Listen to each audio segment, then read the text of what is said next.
जय गुरुदेव। Class 12 students, आज हम पढ़ेंगे कहानी पहलवान की ढोलक।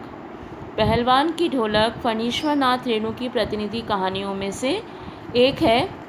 इस कहानी में मुख्य रूप से लुट्टन नाम के एक पहलवान की जिजीविषा और उसकी हिम्मत का वर्णन किया गया है। कहानी का प्रारंभ होता है जब गांव में महामारी की भयावह स्थिति है और चारों ओर निस्तब्धता छाई हुई है। झोपड़ियों में पड़े हुए मरीज हे राम हे भगवान की टेर लगा रहे हैं और बच्चों के निर्बल कंठों से माँ माँ का स्वर और रोने की आवाज़ें आती हैं।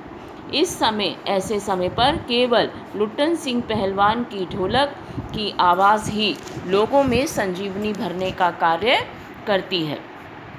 लुट्टन पहलवान के बचपन के विषय में बतलाया गया है कि बचपन में उसका विवाह हो गया था और 9 वर्ष की आयु में ही उसके माता पिता की मृत्यु हो गई थी। तब उसकी विधवा सास के द्वारा उसका पालन पोषण किया गया। अपनी विधवा सास को गांव के लोगों के अत्याचारों से बचाने के लिए वह पहलवानी का शौक रखने लगा। व्यायाम कसरत करके उसने अपने शरीर को सुडौल और स्वस्थ बना लिया था। एक बार शामनगर में मेले में दंगल का आयोजन हुआ, जिसमें उसने चांद सिंह नाम के पहलवान को हरा दिया। इससे प्रसन्न होकर राजा साहब ने उसे अपने दरबार में रख लिया और राज पहलवान नियुक्त कर दिया।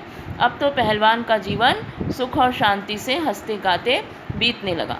वह अपने पुत्रों को भी वहीं राजमहल में रखकर पहलवानी सिखाता और उन्हें बताता कि मेरा गुरु कोई दूसरा नहीं, एक ढोल ही है, क्योंकि उसी ढोल की आवाज़ के बल पर उसने शामनगर के मेले में चांद सिंह नाम के उस पहलवान को हराया था।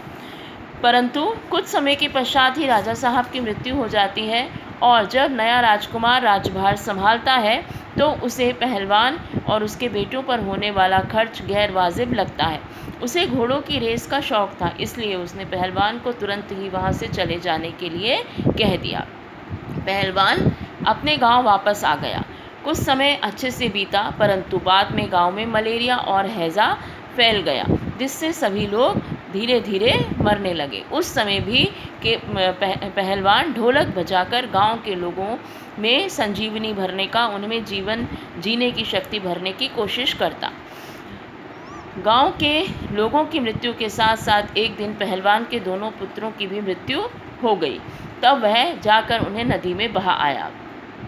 उसी महामारी से पहलवान भी 2 दिन के बाद मृत्यु को प्राप्त हो जाता है और तब उसके एक शिष्य कहता है कि गुरुजी कहा करते थे कि मैं कभी जीवन में चित्त नहीं हुआ, इसलिए मुझे चिता पर भी चित्त मत लिटाना।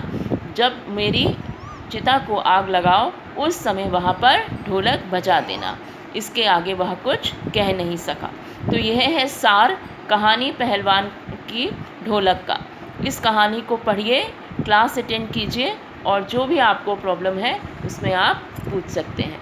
जय गुरुदेव।